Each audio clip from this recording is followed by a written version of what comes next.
오늘 우리에게 주신 하나님의 말씀은 신약 성경 마가복음 2장 1절에서 5절의 말씀입니다. 마가복음 2장 1절에서 5절의 말씀을 봉독하여 올리겠습니다. 수일 후에 예수께서 다시 가버나움에 들어가시니 집에 계시다는 소문이 들린지라 많은 사람이 모여서 문 앞까지도 들어설 자리가 없게 되었는데 예수께서 그들에게 도를 말씀하시더니 사람들이 한 중풍병자를 네 사람에게 메워 가지고 예수께로 올세 무리들 때문에 예수께 데려갈 수 없으므로 그 계신 곳에 지붕을 뜯어 구멍을 내고 중풍병자가 누운 상을 달아내리니 예수께서 그들의 믿음을 보시고 중풍병자에게 이르시되 작은 자야 내 죄 사함을 받았느니라 하시니 아멘. 기도합니다. 주님과 같은 분은 없으십니다. 주님, 이 시간 하나님의 말씀으로 우리 심령 가운데 말씀하여 주시고 그 하나님의 말씀이 우리의 영과 혼과 육을 찔러 쪼개며 모든 어두운 것들과 모든 상처와 아픔들이 회복되는 복된 날 될 수 있도록 주여 역사하여 주시옵소서. 감사드리며 존귀하신 예수님의 이름으로 간절히 기도하옵나이다. 아멘. 오늘은 뚫린 틈새 쏟아진 은혜라는 제목으로 하나님의 말씀을 증거하도록 하겠습니다. 오늘 우리가 함께 읽은 이 중풍병자의 이야기는 마태복음, 마가복음, 누가복음 공통적으로 기록되어 있는 사건입니다. 그만큼 1세기 당시 많은 사람들에게 꼭 들려주고 싶었던 예수님의 기적 사건입니다. 오늘 이 시간에 2000년 전에 꼭 들려주고 싶었던 이 이야기를 우리 믿음의 공동체가 하나님의 말씀으로 받을 때에 말씀이 육신이 되고 또 오늘 나에게도 동일한 능력과 은혜가 임하기를 간절히 소망합니다. 1절을 보시겠습니다. 수일 후에 예수께서 다시 가버나움에 들어가시니 집에 계시다는 소문이 들린지라. 수일 후에 다시 가버나움에 예수님께서 들어가셨다는 것은 수일 전에도 가버나움을 방문하셨다는 것이지요. 마가복음 1장의 이 수일 전에는 예수님께서 각종 많은 병자들과 귀신들을 쫓아내셨고 또 그곳에서 한 나병 환자를 깨끗게 하신 일이 있었습니다. 그리고 또다시 예수님께서 그곳을 방문하셨는데 여러분, 연속적인 방문에는 이유가 있습니다. 오늘 말씀을 통해서 그 이유를 우리가 한번 찾아보고자 합니다. 여러분, 사랑하면 미련이 남습니다. 어떤 사랑이든지 항상 미련과 아쉬움이 남습니다. 예수님께서 가장 사랑하셨던 지역은 아마도 가버나움, 오늘 본문의 그 도시였을 것입니다. 그곳에서 제자 베드로, 안드레, 요한, 야고보, 마태를 부르셨습니다. 그곳에서 가장 많은 기적을 행하셨습니다. 가장 많이 설교하셨어요. 그럼에도 불구하고 가장 회개하지 않는 지역이 바로 가버나움이었습니다.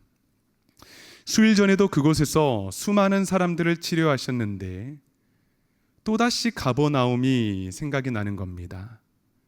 그리고 어쩔 수 없이 그곳을 다시 방문하여서 어쩌면 수일 전에 만나지 못했던 한 사람을 기다리고 계셨는지 모릅니다. 바로 오늘 본문에 나오는 중풍병자입니다. 여러분, 그때뿐일까요? 오늘 이 주일 예배에도 우리 주님께서는 사랑과 아쉬움, 때로는 미련을 가지고 이 자리에서 저와 여러분들을 기다리십니다. 사랑하니까 수백 번이라도 찾아오셔서 우리와 인격적인 만남을 갖기를 간절히 소망하십니다. 사랑하는 여러분, 우리 인생의 가장 아름답고 가장 소중한 이 만남을 여러분 이 시간 미루지 마시기를 바랍니다. 시편 39편 5절에서는 주께서 나의 날을 한 뼘 길이만큼 되게 하심에 나의 일생이 주 앞에는 없는 것 같사오니 사람은 그가 든든히 서 있을 때에도 진실로 모두가 허사뿐이니이다. 우리의 모든 날은 한 뼘 길이만큼 밖에 되지 않습니다. 정말 그렇지 않습니까? 그렇기 때문에 우리 인생에서 최고의 우선순위는 이 자리에서 이 시간 예수님을 만나는 것입니다. 이 중풍병자에게 내일은 없었습니다. 어쩌면 인생의 끝자락이었는지 모르죠. 무려 2000년 전이거든요. 손과 발을 쓰지 못하는 이 사람에게 당시 무슨 소망이 있었겠습니까? 그런데 이 사람에게 이상한 소문이 들리는 것입니다. 예수라는 사람이 손을 대자 같은 동네의 나병 환자가 깨끗하게 치료받았다는 소문이었습니다. 당시 나병은 여러분 중풍병과 함께 저주받은 병이었고요. 이 두 질병은 절대로 나을 수 없는 질병이었습니다. 그 사람도 깨끗하게 치유받았다면 혹시 나에게도 그러한 일이 있지 않을까? 정말 그 소문이 진짜일까? 정말 나에게도 이 꿈과 같은 일이 일어날 수 있을까? 그의 마음에 예수에 대한 소문이 가득했습니다. 꿈을 꾸고 소망을 품었습니다. 그런데 그의 현실은 전혀 그렇지 않아요. 손과 발을 쓸 수 없는 중풍병자입니다. 크라바토스라는 거적대기 이불을 깔고 종일토록 누워 있어야 하는 존재였습니다. 그의 몸은 어땠을까요? 욕창으로 아마 디범벅이 되었을 것입니다. 그런데 그가 들은 예수에 대한 소문이 여러분 그의 영혼을 터치했습니다. 이게 바로 은혜이지요. 소문만 들었는데 계속 생각나는 거예요. 나도 한번 그분 만나보고 싶다. 그가 할 수 있는 방법은 무엇일까요? 바로 애원이죠. 사람들에게 나 좀 데려가 달라고 애원했을 것입니다. 마지막 한 번만 나의 발이 되어 달라고 애걸하지 않았겠습니까? 여러분, 예수에 대한 소문을 가정에, 자녀에게, 직장에, 여러분 주변에 많이 내시기 바랍니다. 성령께서 역사하시면, 은혜를 베푸시면 이 예수에 대한 소문이 그들의 마음 가운데에 소망을 품게 하시거든요. 할렐루야. 결국 사람들이 그 중풍병자를 네 사람에게 메워서 예수께로 가게 합니다. 그런데 막상 도착해 보니까 어떻습니까? 2절을 보겠습니다. 많은 사람들이 모여서 문 앞까지도 들어설 자리가 없게 되었는데 예수께서 그들에게 도를 말씀하시더니, 이미 많은 사람들이 모여서 문 앞까지 들어설 자리가 없는 겁니다. 이미 늦었어요. 예수님을 만나러 가는 유일한 길이 여러분 꽉 막혔습니다. 어쩌면 수일 전보다 훨씬 많은 사람들이 있지 않았겠습니까? 전쟁터 같았겠지요. 각자의 필요가 있고 아픔들이 있는데 여러분 누가 비켜주겠습니까? 나는 괜찮으니까 당신 먼저 치료받으시오. 여러분 누가 말할 수 있습니까? 누가복음에서 이때의 예수님에 대해서 표현하기를 병을 고치는 주의 능력이 예수와 함께 있더라 라고 말씀하고 있습니다. 얼마나 큰 기적과 이적들이 일어났는지 여러분 수많은 사람들이 있지 않았겠습니까? 여러분 저는 양보하기 어려울 것 같습니다. 주님, 내 질병을 치료해 주세요. 내 마음 만져주십시오 라고 더욱 부르짖겠지요. 이 사람이 들어설 자리가 없는 것입니다. 여러분 우리도 그렇지 않습니까? 어느 날 하나님의 말씀, 예수에 대한 소문을 들었습니다. 성령께서 우리에게 강한 감동을 주시고 마음에 소망을, 소원을 품게 하십니다. 나도 치유받고 싶다. 평안을 누리고 싶다. 진짜 회복을 경험하고 싶다. 갈급함이 생겨납니다. 그런데 막상 예배를 가고 기도를 해도 또 노력을 해봐도 변하는 게 없는 것 같습니다. 여전히 문이 막힌 것 같아요.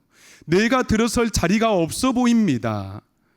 그러나 여러분, 다 양보하고 포기해도 절대로 주님을 만나는 것은 포기하지 않기를 간절히 소망합니다. 여러분, 포기하지 않으면 반드시 성령께서 길을 열어주십니다. 들어설 자리를 반드시 마련해 주세요. 성령께서 중풍병자와 친구들에게 성령의 생각을 주셨습니다. 어떤 생각일까요? 새롭게 길을 내는 겁니다. 지붕을 뜯어서 하늘길을 내는 것이죠. 4절을 보겠습니다. 무리들 때문에 예수께 데려갈 수 없으므로 그 계신 곳에 지붕을 뜯어 구멍을 내고 중풍병자가 누운 상을 달아 내리니. 지붕을 뜯어낸다는 것은 무리한 일이잖아요. 큰 신뢰입니다. 저 정도까지 해야 할까? 여러분, 비난받지 않았겠습니까? 생각해 보십시오. 예수님께서 한참 말씀을 가르치시는데 갑자기 위에서 소리가 쿵쿵쿵 나더니 집안에 온갖 먼지와 흙과 지푸라기 같은 것들이 쏟아져 내립니다. 그리고 영화의 한 장면처럼 그 뚫린 틈새로 낡은 거적대기 위에 누운 한 중풍병자가 내려오는 것이 아니겠습니까? 사실 예수님께서 그토록 만나고 싶었던 그 사람 말입니다. 믿음은 때로는 무례해 보일 수 있습니다. 생각해 보세요. 죄인들이 주 앞에 나타나서 죄 좀 용서해 달라고 말합니다.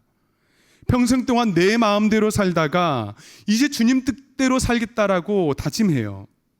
아버지의 유산까지 다 받아서 이국 땅에서 흥청망청 살아가다가 여러분, 이제 살 길이 없으니 아버지 찾아옵니다. 무례한 일이죠. 그런데 여러분, 살 길이 아버지밖에 없는데 어떡합니까? 우리 주님께로밖에 나아갈 수 없는데 어떡합니까? 여러분, 믿음은 그렇게 살려달라고 애원하는 것입니다. 무례하고 염치 없지만 나와 주님 사이를 가로막는 그 지붕을 뜯어내는 것입니다. 내가 스스로 뜯지 못한다면 믿음의 친구들이 대신 도움을 줄 수 있습니다.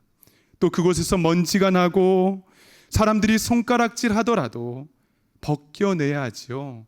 창피한 일이 아닙니다. 우리 인생에서 가장 고귀하고 가장 아름다운 일입니다. 나의 완고함, 내 체면, 내 불신, 여러분 뜯어내시기를 바랍니다. 사단은 어떻게 해서든지 이거를 못하게 하거든요. 자격이 없다고, 무리한 일 아니냐고, 염치 없지 않냐고, 적당히 믿으면 된다고 말입니다. 그러나 아닙니다. 무례하게라도 주님의 옷자락을 붙잡고 그토록 살고자 했던 혈류증 여인처럼 주님 나 좀 살려주십시오 부르짖었던 그 나병 환자처럼 그러한 마음의 결단이 우리에게 있어야 되는 줄 믿습니다. 예수님께서는 어떠한 마음이셨을까요? 5절을 보겠습니다. 예수께서 그들의 믿음을 보시고 중풍병자에게 이르시되 작은 자야 내 죄 사함을 받았느니라 하시니. 이 모든 것을 그들의 믿음으로 받으셨습니다. 믿음으로 먼저 그들에게 죄 사함을 허락해 주셨습니다. 여기에서 우리는 믿음이 무엇인지를 알 수 있죠. 믿음은 들음에서 난다는 것이죠. 또 믿음은 마음의 간절한 소망을 불러일으킵니다. 예수께서 하실 수 있다는 고백이에요. 그리고 믿음은 그 간절함을 가지고 주님과 나 사이를 가로막는 모든 것들을 뜯어내는 몸부림입니다. 밭에 엄청난 보화가 감추어 있습니다. 아마 전 재산을 팔아서라도 그 보화를 찾지 않겠습니까? 지금 주님께서 그 집안에 계신다고요. 지금 주님께서 이곳에 우리와 함께 하시고 계신다고요. 모든 노력과 방법과 염치에 불구하더라도 보아 되신 주님을 만나는 것이 우리 인생의 가장 큰 축복이지 않겠습니까? 믿음으로 뜯어내면 그 뚫린 틈새로 반드시 큰 은혜가 쏟아집니다. 마지막으로 11절을 보겠습니다. 내가 내게 이르노니 일어나 내 상을 가지고 집으로 가라 하시니, 이제 이 사람에게는 사람의 도움이 필요하지 않습니다. 왜일까요? 예수님 만났기 때문입니다. 예수의 병 고치는 능력이 그에게 임했기 때문이죠. 그리고 그 능력이 그를 괴롭히던 그 중풍병으로부터 해방시켰습니다. 완벽하게 회복이 되었습니다. 사랑하는 여러분, 오늘 이 시간 우리에게도 이 예수의 능력이 임할 수 있기를 간절히 소망합니다. 우리가 듣고 있는 예수에 대한 소문이 여러분 소문으로만 끝나지 않고 내 삶의 실제의 능력이 되기를 간절히 바랍니다.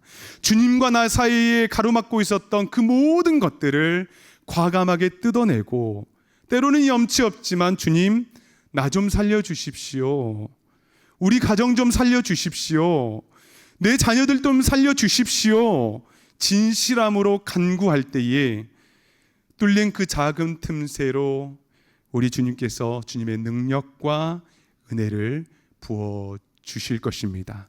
오늘 성찬 가운데에도 그 능력과 은혜가 반드시 일어날 줄 믿습니다. 기도합니다. 능력의 주 하나님 아버지, 오늘 우리에게 주의 말씀을 듣게 하시고 말씀이 우리의 심령에 요동치게 하시니 감사와 찬양을 올려드립니다. 소문으로 그치지 않고 반드시 살아서 역사하시는 주의 능력으로 함께하여 주시옵소서. 가로막혀 있는 모든 것들을 보며 좌절하지 않게 하시며 뜯어내고 매달아 내리는 간절함으로 주님을 구하게 하여 주시옵소서. 이 시간 일어나 내 상을 가지고 집으로 가라 라는 주님의 그 말씀이 내 말씀, 나의 실제가 되게 하여 주시옵소서. 감사드리며 존귀하신 예수님의 이름으로 간절히 기도하옵나이다. 아멘.